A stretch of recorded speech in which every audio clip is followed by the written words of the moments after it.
So yun, good day nga sa inyo mga kaalpa, no?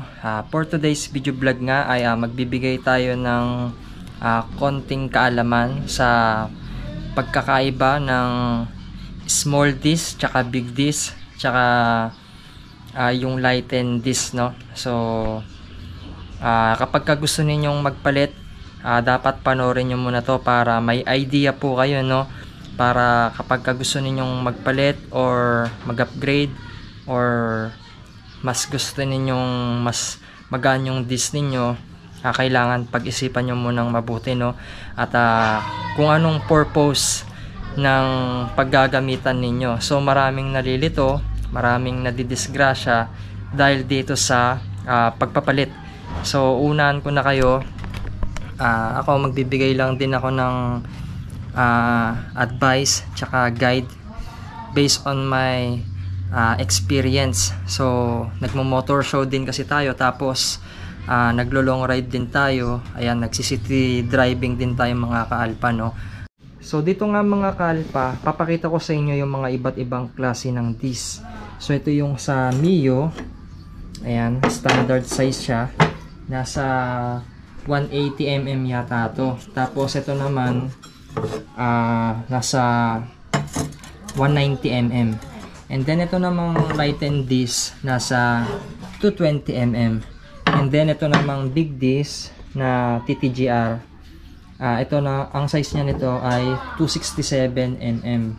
So meron din tayong bracket dito. Ipapaliwanag din natin kung para saan ito, tsaka yung mga advantages and disadvantages ng mga disc natin or rotor disc. So dito mga kaalpa, itong TMX 125 Alpha natin, i-share ko lang din. Dati kasi nag-convert tayo ng disc brake dito eh. So binalik ulit natin siya sa drum brake. Sa drum brake kasi sakto lang yung braking power na matatamo ninyo, no? So mas maganda pa rin ang disc brake compare sa drum brake. So may mga advantages and disadvantages pa rin yan. So hindi muna tayo magbabanggit or itatapik yung drum brake. Magpo-focus tayo dito sa mga small disc tsaka big disc. So kung mapapansin niyo sa mga motor show mga kaalpa, halos lahat yung iba doon naka lighten disc. Ito. So ito kasi ginagamit ito pang karera. Kaya sila nagla-lighten para gumaan yung motor. So maganda naman ito pag dito lang din. Ayan mga kalpa, maganda yan pagka dito lang din city driving. Pero pagka ipang lolong ride mo to sa bundok, pagka pababa ka, pwede kang maaksidente dito. Madaling mag-overheat yung mga ganitong klaseng disc, yung mga naka-lighten, compare sa stock, yung konti lang ang butas. So kaya ako nasabi, nasubukan ko na to nung bumaba kami ng Baguio. Naka-lighten ako, madali siyang uminit, tapos baka hindi pa kumapit yung preno, no? So kaya natakot ako nun. Kaya nung pag-uwi namin, binalik ko na sa stock disc yung disc natin, no? So maganda to kapag motor show mga kalpa or pang bayan-bayan nyo lang yung motor ninyo. So kapag maglo-long ride kayo mga kaalpa, mas maganda ibalik nyo na lang din yung stock disc ninyo. Huwag na kayong magpapalit ng lighten disc. So ito, ginagamit lang ito kung pang dito lang at pang motor show mga kaalpa, no? So yung advantage naman ng stock disc, yung small disc natin, siya, madali siyang gamitin kapag naplatan ka or magpapalit ka ng interior or gulong. Madali siyang kalagin mga kaalpa. So ang disadvantage lang nito, mahina yung power niya sa braking, yung mga biglaang preno, no? So mararanasan nyo yun mga kaalpa kapag nagpalit kayo ng big disc. So kaya standard disc lang din yung mga nilalagay nila. kasi pang city driving lang din to. Pero kapag gagamitin mo ito sa mga pababa na daan, pagka galing ka ng Baguio, pagpababa ka, sakto lang din naman yung braking power nito, no? So dahan-dahan lang din kapag magpepreno kayo pababa. So pitik-pitik lang dito sa stock disc or sa mga small disc. At ang advantage nitong small disc mga kalpa, magaan siya, tsaka madali siyang ma-maintenance. Tsaka kapag ka-install nyo itong mga kalpa or kakalagyan ninyo, napakadali lang, no? Kaya may bracket tayo rito. Ito yung sa bracket ng big disc. So kapag ka nagpalit ka kasi ng big disc, kailangan mo pang kalagyan ito or yung sa may caliper mo. Tapos prone din ito sa overheating mga kalpa, no? Kaya nga sabi ko sa inyo, kapag pababa kayo ng bundok, pitik-pitik lang din. So samahan nyo na lang din yung pagpreno sa likod. Tapos pitik-pitik lang din sa harap para hindi siya madaling mag-overheat. So itong mga small disc, nilalagay ito sa mga lower cc na motor, katulad ng mga Yamaha Mio Sporty 110cc, mga Honda Click 125 and Honda Click 150cc. So kapag tumataas naman yung makina, katulad sa mga big bike, nagpapalit sila ng big disc mga kalpa. Yung iba nga mga Ninja 650, nagdudual disc brake pa nga sila sa harap.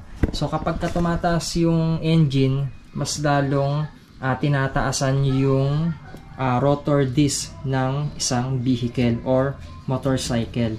So ito, naka-design siya sa mga lower cc mga kaalpa. So kapag nagkarga naman kayo ng makina mga kaalpa, syempre kailangan mag-upgrade na rin kayo ng preno. Yung iba nag-upgrade ng 2-pot or 4-pot. Kahit stock lang yung engine mo, pwede kang mag-upgrade ng 2-pot or 4-pot. Yun nga lang, medyo malakas na yung preno doon mga kalpa, lalo na kung papalitan nyo siya ng big disc. So dito naman tayo sa big disc mga kalpa, and may nasabi na tayong ibang information about dito. So itong big disc nito, ito po ay 267mm na disc. Yung iba mga kalpa, meron pang botones dyan. Tinatawag yun na floating disc rotor. Parang itong nakabit sa Honda TMX 155 natin mga kalpa, floating disc ang tawag dito. Ayan, ganito yung itsura niya mga kalpa. So mas madaling magkalag sa mga big disc kapag ka naka size 17 wheel kayo. Kapag ka naka size 14 wheel kayo mga ka-alpa, mahirap siyang kalagin. Marami kayong kakalagin na tornilyo, katulad ng mga tornilyo sa bracket. Tapos may mga tawag dito diskarte pa na tatanggalin yung tornilyo dito sa may disc bolt natin para matanggal lang siya, para hindi sasayad yung disc sa may mags natin, para madali siyang kalagin. Pero dito sa mga 17 mags or 17 rims, madali lang siyang tanggalin compare sa by 14. So kung mapapansin nyo dito mga kaalpa, nag big disc ako dito. So nagpalit din tayo ng caliper na 4-pot. So kapag 2-pot lang kasi yung nilagay mo rito, parang wala rin kwenta yung pagpalit mo ng big disc. Pwede ka naman magpalit ng 2-pot caliper, kaso hindi mo ma-experience yung full potential ng big disc mga kaalpa. Tsaka ang kagandahan dito sa big disc, yung advantages niya mga kaalpa, malakas yung preno niya. So kapag pababa ka ng bundok, talagang ibibigay niya yung full potential nito sa braking power niya mga kaalpa. Tapos maganda rin yung air ventilation nito, kaya yung iba naglalagay sila rito ng cover para sa disc nila, para yung hangin papasok dyan, para pag nagpepreno, yun yung magiging cooling system niya mga kalpa. Ang disadvantage lang nitong mga big disc, mabibigat sila. So bagay ito sa mga loaded na makina at saka sa mga higher cc na mga motor. So pag nagpapalit kayo ng makina, dapat ina-upgrade nyo rin yung preno ninyo mga kalpa. So dito mga kalpa, ito nakakabit to dati dito sa 14 mags natin. So kung mapapansin niyo, napakalaki niya, 'di ba? Kasi 267 mm na to. At ito, meron tayong arm na caliper bracket para sa tupat. So kapag ka nakalagay pa yan, dudusog pa yung caliper natin pag ganon. Kaya kapag katatanggalin mo itong gulong natin sa harap or yung front wheel natin, kailangan mo pang kalagin yung mga tornilyo dito sa caliper bracket, tapos yung mga tornilyo sa disc bolt natin. Kaya yung disadvantage nito, mahirap siyang kalagin kapag ka nakakabit sa by 14 na wheel mags. Pero nasubukan ko na itong 267 mm dito sa scooter natin na Honda Click 125cc. So meron naman siyang binibigay na konting power dito sa braking system natin kahit nakatupat caliper lang tayo. Pero ang bala ko rito, i-upgrade natin siya sa 4-pot caliper. So ito, kahit na stock disc kayo, pwede kayong mag-upgrade ng 2-pot caliper. Swak na swak ito sa disc plate natin mga kalpa. So yung stock kasi nito 1-pot caliper lang yan. So syempre, kapag ka nagpalit kayo ng disc plate, kailangan magpapalit din kayo ng braking master ninyo. Meron po kasing 14 mm tsaka yung 12.4 mm yata yun mga kalpa. So hindi ko na lang ganong i-explain yun kasi nakapokus tayo sa disc plate natin. So dito mga kalpa, pag-isipan nyo munang mabuti bago kayo bumili ng mga disc plate ninyo, no, kung same size ba or yung naka-lighten.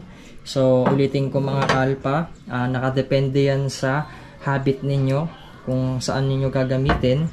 Tsaka dapat po lagi po kayong mag-iingat sa pagbibili. So ito, guide lang po ito, nasa sa inyo pa rin. Kung ano yung gusto ninyong gawin sa motor ninyo, magdoble ingat na lang po kayo mga kalpa. Kung lighten disc yung gagamitin ninyo kapag aakyat kayo ng bundok, magdoble ingat na lang din po kayo. So mas prefer ko pa rin itong lighten disc kung pang bayan-bayan lang, kung pang forma-forma lang. Ayan, ito, naka-design ito for race only, tsaka pang motor show lang ito mga kaalpa. Ayan, so ito pang dito-dito lang. Pero nasa sa inyo na yan kung saan ninyo siya paggagamitan. So ulitin ko, ang advantage nito, magaan, tapos madaling kalagin. Ayan, yung power nito sa braking system, swak na swak din mga kaalpa. Depende yan sa size. Tapos ang disadvantage naman nito, madali po siyang mag-overheat kapag ka pababa ng bundok. So dito din sa stock disc, ganun din siya mga kaalpa. Halos same lang din sila ng advantage and disadvantage nito. Kaso meron lang tayong idadagdag.